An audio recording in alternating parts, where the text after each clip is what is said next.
Oke, halo. Hai. Bapak Ibu. Kami kelompok Padenian bisa semua, hebat bersama.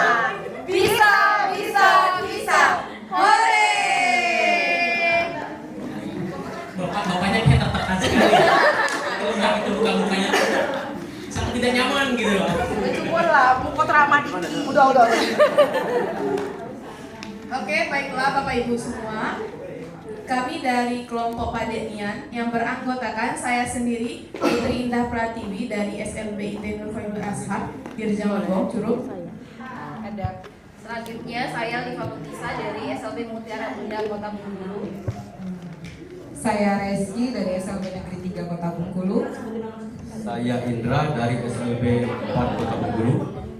Saya Ahmad dari SLB Amal Mulia. Oke, baiklah, sudah perkenalan ya. Baiklah, langsung saja kami memaparkan hasil dari diskusi besar kami. Yang pertama, identifikasi kami menemukan 7 pokok poin.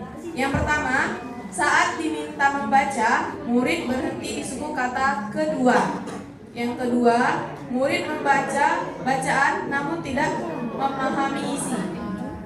Yang ketiga, murid mengerjakan soal matematika lebih cepat daripada temannya. Yang keempat, murid sering datang terlambat. Yang kelima, murid terpaku pada satu benda berulang-ulang di waktu yang sama.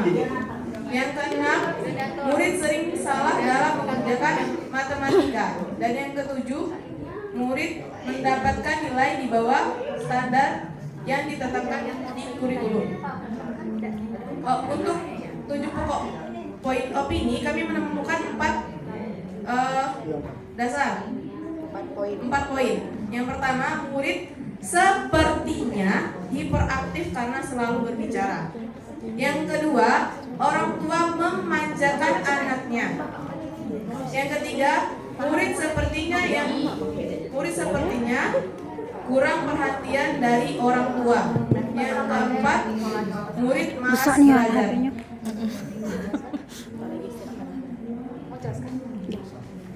Oke, berikut penjelasan dari diskusi kami yang akan dijelaskan oleh Ibu Ris.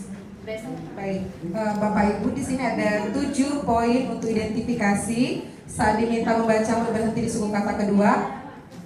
Itu kenapa masuk pada bagian identifikasi, karena biasanya kita tahu anak ini berhenti di suku kata kedua setelah adanya pertemuan atau kita misalnya ada instruksi, kita baca ya, dia bo, yang ujungnya berhenti karena dia lupa, misalnya lupa LA. Itu kan berarti kita sudah ketemu langsung, bukan opini tanpa kita ada treat, tanpa kita ketemu. Kemudian murid membaca bacaan namun tidak memahami isi. Bisa baca. Setelah ditanya tadi baca apa, Nak? Diam. Baca apa tadi ini? Diam. Berarti kan kita tahu, berarti murid ini tidak tahu itu isinya. Baca sudah selesai. Ibu pergi ke pasar. Tadi baca apa? Nggak tahu. Berarti kan sudah ada pertemuan, sudah ada interaksi. Jadi bukan hanya pendapat. Kalau pendapat itu kan biasanya muncul tanpa ada pertemuan atau baru sekali bertemu langsung menduga. Kalau ini biasanya murid membaca bacaan namun tidak memahami isi, ini sudah ketemu langsung dan ini biasanya berulang-ulang sudah. Oh, ternyata anak ini bisa baca tapi belum paham isi. 3. Murid mengerjakan soal matematika lebih cepat daripada temannya. Terlihat, pasti kalau kita mengajar di kelas, oh iya ya, anak yang ini dia lebih cepat mengerjakan soal matematika dibanding teman-temannya. Dia sudah bisa mandiri, misalnya menjumlahkan 2 bilangan sampai 20, 5 ditambah 9, 10 ditambah 3 misalnya. Oh, ini dia sudah bisa mandiri dan lebih cepat mengerjakan. Kalau yang ini beda, berarti kan itu sudah kita lakukan observasi. Kemudian 4, murid sering datang terlambat. Jelas, pasti nih pertemuan pertama, Assalamualaikum permisi Bu, anak saya datang terlambat, silakan masuk. Besok ketemu lagi, Assalamualaikum Ibu, maaf ya anak saya terlambat lagi. Oh iya Bu, silakan. Biasanya itu terjadi berulang-ulang dan bukan hanya pendapat. Kalau kita pendapat sering terlambat, dari mana datanya? Tapi kalau kita Kalau kita yang ngajar di kelas kita pasti anak itu sering datang terlambat. Sudah pasti tahu karena kalau saya itu saya punya tanda saya tandai anak ini terlambat. Setelah berulang 2-3 kali, 4 kali baru kita tanya orang tua, Bu, ini kenapa ya datang terlambat ya? Ya. Kemudian yang kelima, murid terpaku pada satu benda berulang-ulang di waktu yang sama. Nah, ini biasanya terjadi pada anak-anak autis. Ketertarikannya terhadap benda itu fokus satu aja kayaknya. Misalnya mobil-mobilan aja nggak mau. Ini bola nggak mau. Dia maunya cuma mobil-mobilan aja. Nggak mau yang ini ada bunga-bunga loh, ini ada boneka, nggak mau. Dia cuma mau mobil-mobilan aja. Berarti sudah melakukan observasi. Makanya disebut identifikasi. Kemudian murid sering salah dalam mengerjakan soal matematika. Iya. Setelah kita kasih soal, salah terus. Oh iya, sering salah ini matematikanya. Berarti konsepnya mungkin salah saya yang mengajarkan konsepnya belum tepat. Cari lagi strategi yang lain misalnya. Kemudian murid menetapkan nilai di bawah murid mendapatkan nilai di bawah standar yang ditetapkan kurikulum jelas. Ini pasti ada datanya. Formatifnya mungkin ada penilaian ya. Oh, hari ini misalnya dapatnya kalau penilaian nilai dia 60, ada catatan-catatannya. Sedangkan misalnya standar kita 70 misalnya gitu ya. Ini pasti ada datanya. Kemudian kenapa ini 4 poin ini dikatakan opini? Yang pertama, murid sepertinya, kata kuncinya adalah sepertinya. Sepertinya itu adalah asumsi, pendapat ya.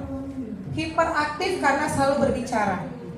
Sepertinya, satu, hiperaktif itu kita tuh guru tidak bisa, oh ini ADHD loh, ini autis loh. Kita hanya bisa menduga. Bapak Ibu, setelah saya lakukan observasi, kemungkinan ya Bu ya, kemungkinan atau diduga nih anak Ibu hiperaktif, tapi untuk lebih jelasnya Ibu bisa nih ke psikolog Bu, karena yang lebih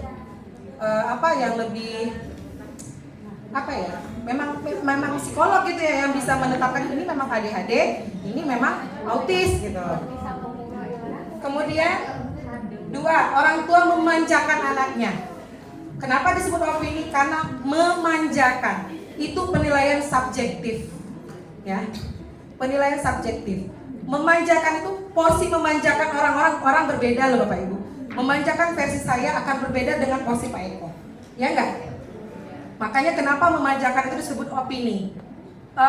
Versi memanjakan saya akan berbeda dengan versinya Pak Haris, akan berbeda dengan Pak Dirham. Mungkin memanjakan untuk Pak Dirham, anak diberikan mainan sesuai dengan apa yang dia sukai.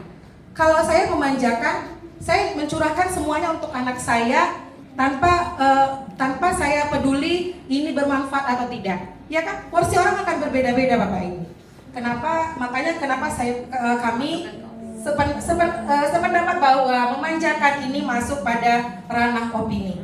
Kemudian murid sepertinya kurang perhatian dalam juga lagi sepertinya, berarti asumsi dan pendapat kita. Yang keempat, murid malas belajar. Ini juga asumsi.